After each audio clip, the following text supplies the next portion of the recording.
We're now joined by our race-winning team with Kyle Busch and crew chief Scott Graves. We're going to open the floor directly to questions so Kyle can get to the NASCAR Camping World Truck Series race. Kyle, you didn't dominate the race. I know you referenced that in your TV interview, but the dynamic, because you and Scott Graves have never worked together, but the dynamic seemed to work all day long. Just listening to you two go back and forth on the radio. Maybe both of you give a little insight into this, but how crucial was that relationship and just keeping digging at this race car to be able to get it on the last run for you today? Yeah, I mean, you obviously have to keep working and keep communicating and, you know, trying to make your race car better. And I was hoping I was saying the right things in order to make sure that we could work on it in the right way and get the car better each and every time. And I felt like we did that.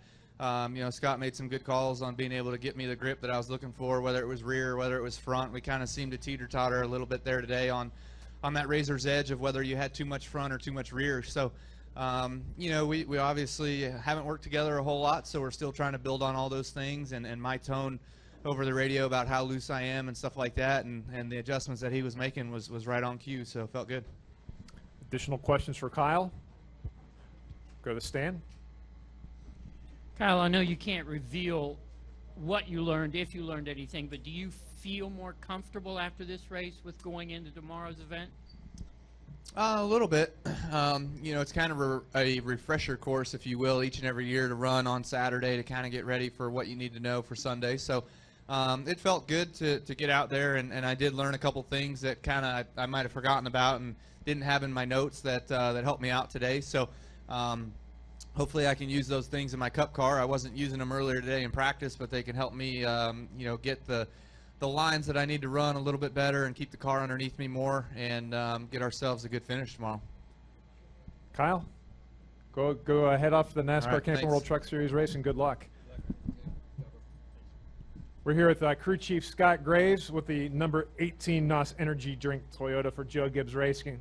Scott, how was it like setting up this car with this new aero package, a lot of new variables going into the mile-and-a-halfs that you have to prepare for this year? What was that like getting ready for this race? I mean, I know we were all a little bit anxious to get out here and see what it was going to be like. Obviously, with practice being the first time we'd seen this package for us the other day, a lot of hours spent in the off season thinking about it. You know, working through different scenarios. If it's going to be this, then we need to work on this direction. So we had a lot of things planned out. Luckily, when we started off, it actually wasn't too far off. So engineers in the team, everyone at Joe Gibbs Racing, all the guys worked really hard to get it that way. So really fortunate the way we started off. Okay, we'll open the floor for questions. We will go back over here to Jacob. Scott, Jacob Seelman, Performance Motorsports Network. Kyle was talking about how you two communicated during the day, but you're coming off championship at Roush Fenway in 2015 with Chris Buescher, championship last year at JGR with Suarez, and now you get the best guy that's ever been in an Xfinity car. What are the differences? How has working with Kyle so far been different compared to the young guys that you've had the past couple years with Chris and with Daniel, having to coach them through the year and ultimately getting them championships? Yeah, it's just the experience level. I mean, obviously he can guide you a lot more throughout practice. You know, the younger guys, it's more of a mentoring. You spend a lot of time talking about, you know, here the car's here. We think this is what it's going to do during the race and how we need to have it feel at the end of practice. And Kyle obviously has a lot of that built in when he comes into it. He knows what he wants. So from that point, it's a big help, really. And you know, I can take some of my ideas and we try them, and then he'll have ideas and we'll try them. So it's definitely a lot different from what I've had, but really looking forward to more races. Go right here in the middle. Right here in the middle. Michael Guzman, Motorsports Tribune.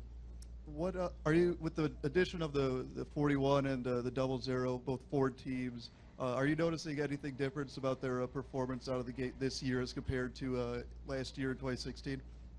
Yeah, obviously it was a lot closer. The whole field, we noticed that throughout the weekend. The 41, I mean, obviously parts of the race had the dominant car by far. So it's the competition I expect to be a lot tighter this year, especially the rules package. Everyone getting started on that. I think it's gonna tighten up those you know, those top cars. Any additional questions? Scott, congratulations on the win, and good luck next week in Vegas. All right, thank you.